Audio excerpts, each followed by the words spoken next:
Well, good morning. Welcome back to the Broadcast Retirement Network. I'm Jeff Snyder. This is BRN Sunday for Sunday, January 23rd, 2022. We've got another great show for you this week. We've got members of the media, academia, and financial services standing by to analyze all the news that transpired in lifestyle, wellness, finance, tech, so much more. So sit back, relax, enjoy this episode of BRN Sunday.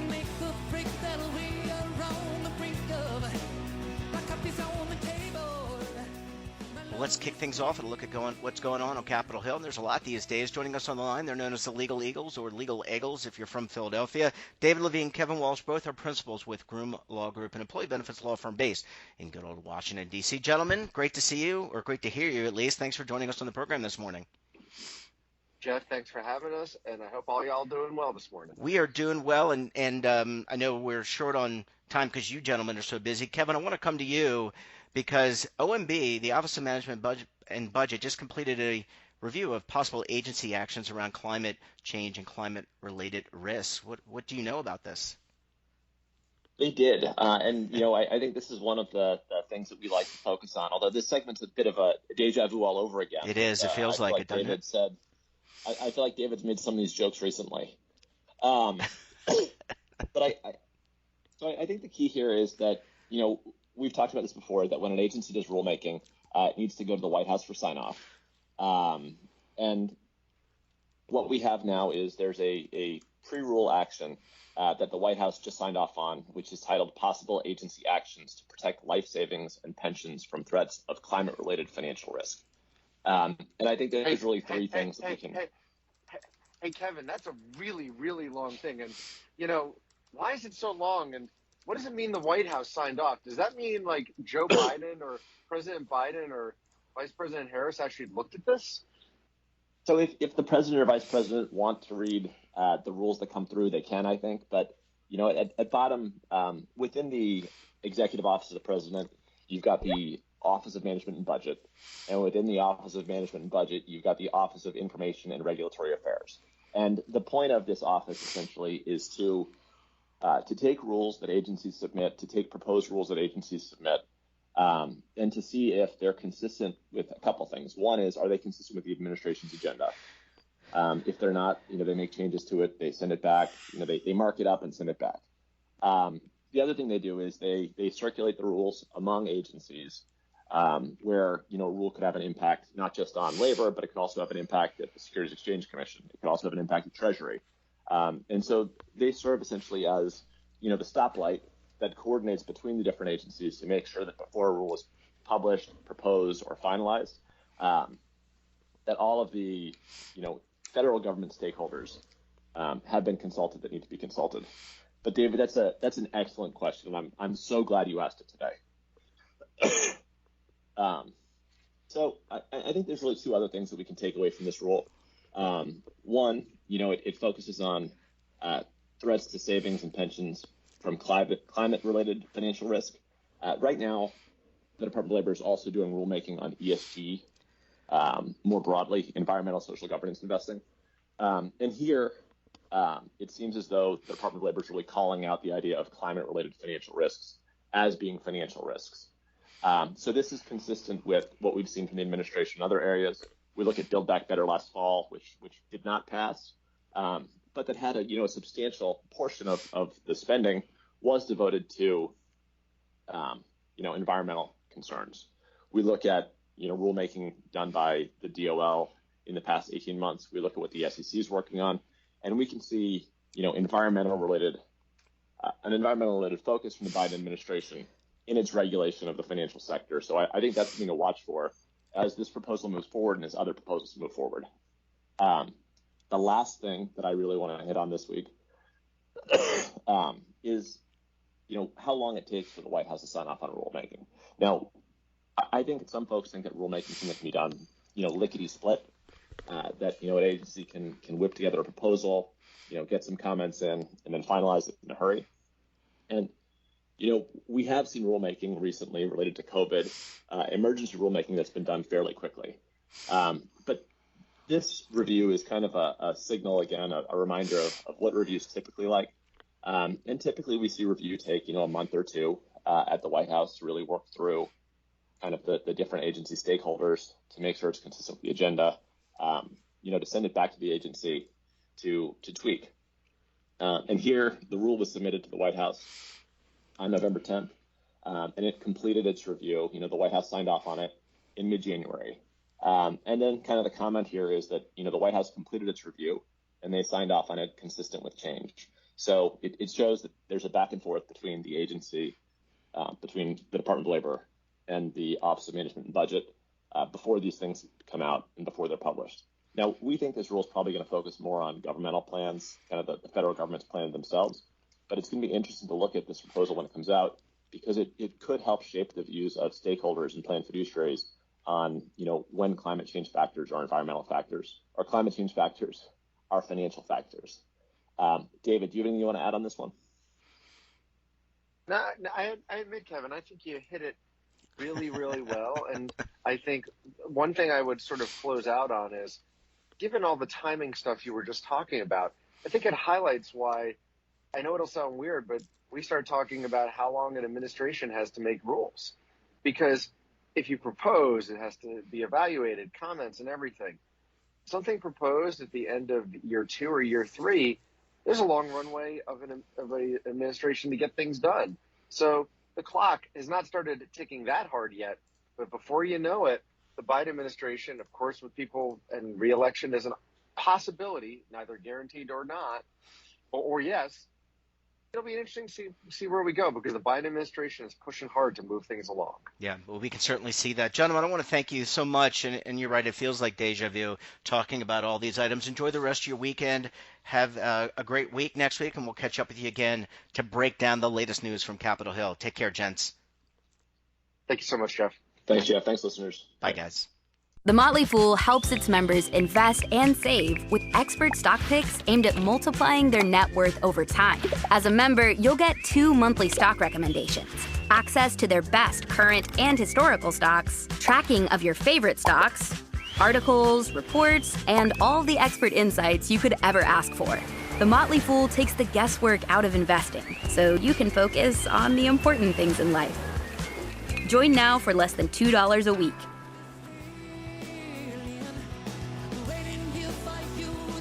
Welcome back. Now we're going to talk about technology, streaming, consumer products, all of the above. Joining us online, he's the managing editor for The Street, Daniel Klein. Dan, great to talk to you.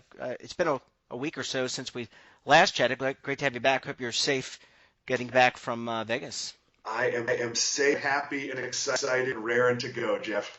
Well, good. Let's kick things off. I know there's some concern among the Netflix, I guess, investors, subscribers, that their subscribers are not subscribing or new subscribers aren't subscribing at the same rate they were. And you and I have talked about this, Dan, and you'll get into the details around this, but I have to say that at first glance, my expectations would be that they wouldn't grow at the same rate, given that they have basically everybody here in the States using their service. Exactly. So people are worried about Netflix, but they're worried about it for the wrong reason. And I know. So yeah, subscriber growth slowed down. And here's the reality: 220 million plus subscribers globally, which is the biggest, basically subscription service of this type. Not that like Amazon Prime and other things not technically be bigger. This is double the size of the U.S. cable industry at its height. So the reality is Netflix's growth is going to come from slowly adding more subscribers as the universe expands. And, they still add a million. It's like they have no growth. They have growth.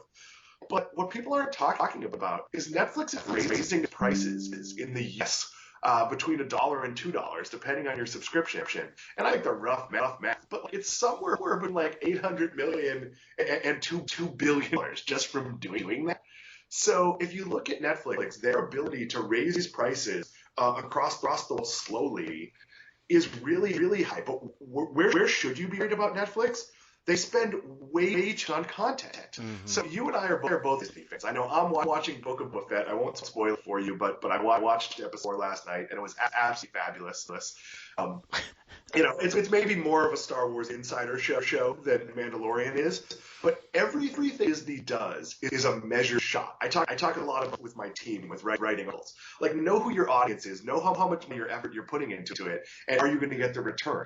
Disney knows that every time, whereas Netflix, like, what if we give The Rock $50 million, and I don't know, stuff will blow up? What if we throw more money at Adam Sandler? Like, there's so much wasted money at Netflix. Netflix is producing month almost as many shows as Disney produces in 6 months.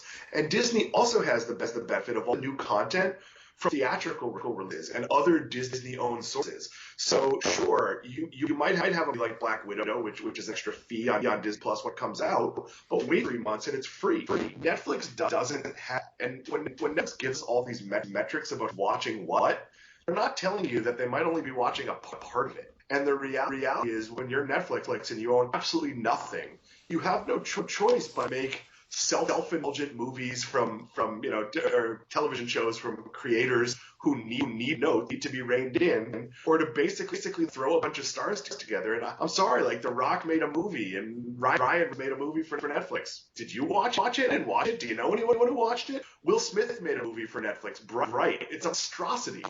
Like, these company look, when you put a movie out in the box office, audience tells you generally whether the movie is good. Doesn't mean that there aren't occasional movies that slip through the cracks. There are cult classics. There are films that take time to find an audience.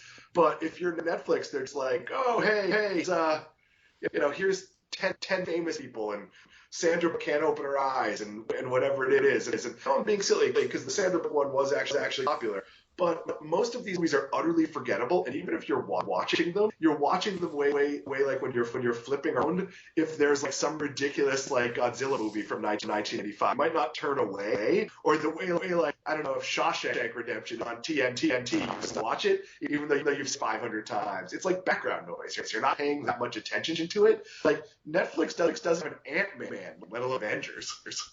Yeah, I have to say I agree with you on the quality of the content, not great. And I still, for my money, I love what Paramount's doing, and I love Peacock. I think both of those apps are absolutely fabulous. And you can watch a lot of stuff for free because I'm not going to pay gazillion platforms to watch their content. But I think they have great UI, user interfaces, and I think they have really great content. And I can watch a lot of those old movies that you're referencing. All right, Dan, let's talk about Peloton. This is another one where they took a little bit of, heat, I guess. They killed off, what's his name? Christopher Roth's character. Roth? What's his name? Christopher Noth's character in the new Revival. But they're slowing down. They're hitting at cuts. At least that's what's being reported. Yeah, too bad they didn't kill Christopher Noth off like 2 weeks later after we learned he was perhaps not the best guy in the world. Yes. But they had bad luck. It was bad timing. I mean, they had this publicity stunt thing. They came back and captured a commercial that just captured the momentum. And then, of course, all the Christopher Noth maybe not a good guy stuff came out. You can't blame a company for that. That's going to happen. But then you also have this sort of so first, a report came out yesterday that that Peloton was stopping all production. That turned out to not true. They're strategically slowing production. And I think what's missing with Peloton is there's only going to be so much audience to buy a $2,000 Connect Fitness bike, or like a $1,600 bike, because they've lowered this, which was a mistake, by the way. But when you look at what they're doing, they pulled forward a lot of demand, like Netflix did. Like people joined Netflix at the beginning of the pandemic that would have waited until something that they wanted to watch came out, because they're like, ugh, I'm sitting at home. I guess I'm going to watch these 17 shows I never considered watching before. So that's what happened. And if you look at like user engagement, their customers are happy. So the question for Peloton is, where can they expand the brand? Is it adding some sort of connected personal? I'm looking over at my used Nordic Track personal trainer device that I don't like that much. That isn't as good as a tonal, and I feel like Peloton could probably do a better job. Or for Peloton, is it growing the app people that don't have Peloton? I think that's very difficult when you're competing Apple. Is it apparel? Is it Peloton branded Greek yogurt? I don't know what it is, but the Peloton brand is really strong. I'd argue it's like in its loyalty. But I'm going to say something that I'm always wrong about when I say it. Peloton gets bought. I think people buying Peloton would make a lot of sense. And the value keeps falling. I think Peloton products fit incredibly nicely with what Apple has done. But me saying a company will buy another company is pretty much a guarantee it will happen. Yeah, I think there's a niche of people that Peloton appeals to. I mean, look, I don't like, you and I both work out. I like rowing. I'm not a big bike guy, and no matter how many people are on a screen biking with me, that doesn't motivate me. So I think it really appeals to a niche group of people who really like to bike. And there are a lot of people who like to bike, Dan. You can do like other things. I know you can get off the machine and lift weights and do things like that. But I do think that there's a limit to how many people are going to buy that thing. And maybe it does make sense, as you're suggesting, for an Apple, which is going heavy on fitness, right? We've heard that Apple, what is it, Apple Health Plus, I think it's called, they're going heavy on that. Maybe it is a acquisition target for them. I think it could be the valuation continues to fall. Look, do I think Peloton could launch a rower? The problem is if Peloton launches a rower, there's a number of rowers in this space. And a certain amount of Peloton customers might just outfit their whole home gym with Peloton bike or a treadmill or whatever it is, a smoothie maker or like whatever. But that's going to be a very small part of its audience. So I'm not sure. Like if I'm looking at a bike, Peloton isn't a better bike. They're selling a little snobbery, and they're selling a bit of experience. Where it's like, okay, the Peloton classes are better. They're trainer famous, and I argue as I look at my very expensive Nordic device that I don't like much. There is some value in having the best device, and it's possible that Peloton could come out and build a better treadmill. Maybe their truly is better than other ones. But I think that's a really tough differentiator. And Jeff, there's rower there from anywhere from $3 to $4,000, and the $300 rower is probably pretty good. So I'm not sure where Peloton can come in there. And look, Peloton's a bike with an iPad staple to it. There's nothing special in it, and they've created this real mystique.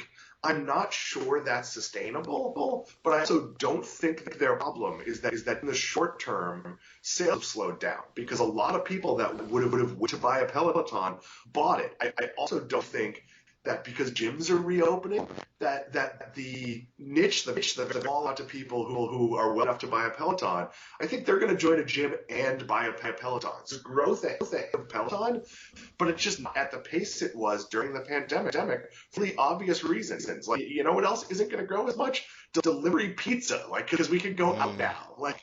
There's just a lot of pandemic-related issues here, and I don't think it really hurts. Like Peloton is hurting when Apple doesn't lower prices. The only time Apple lowers prices is on like the sixth oldest iPhone. Might cost like an affordable amount, so they can sell it in India and like for people to buy their kids instead of giving them their hand-me-down iPhone. Whereas Peloton lowered the price of its core product, that's the good look when you're a premium product. You know what you can't get on Lululemon pants. And if you look back at the history of Under Armour, I often joke, and I think I've said this to you, the worst thing that ever happened to Under Armour was they started discounting stuff, and this formerly high performance athlete wear became something me, a non-high performance athlete, could buy in Marshalls or on Amazon or whatever at a real price. And if I'm going to wear Under Armour, I should be paying the company a premium, not doing it any favors as an advertisement in the gym. And I kind of think that's what Peloton did. You don't want, if you're the boss, if you're management, if you're making good money, you kind of want your entry-level employee to be like, hey, I got Peloton. Yeah. Peloton won't say that out loud. Have you ever seen their commercials? It's always like a house built into the side of a mountain that costs like $4 million that only like a lord would own, or like a hedge fund, jerk. It's one of those things where they don't know their brand, and that's done more damage than the pick has. Yeah, I think we're gonna have to say, I would never buy a Peloton because my rower is actually in front of the television. I can turn on Law and Order Criminal Intent or stream from Netflix or Paramount or whatever I want to do to have it, or YouTube for that matter, to follow and experience. Dan, always a pleasure chatting with you. Really interesting conversation. I guess we're going to have to see what happens in the world of streaming and in the world of exercise bikes. Take care of yourself. Have a great rest of the weekend, a great week. We'll talk to you again next week. Next week, I'll spoke a boat before you. I'll see you then. Bye.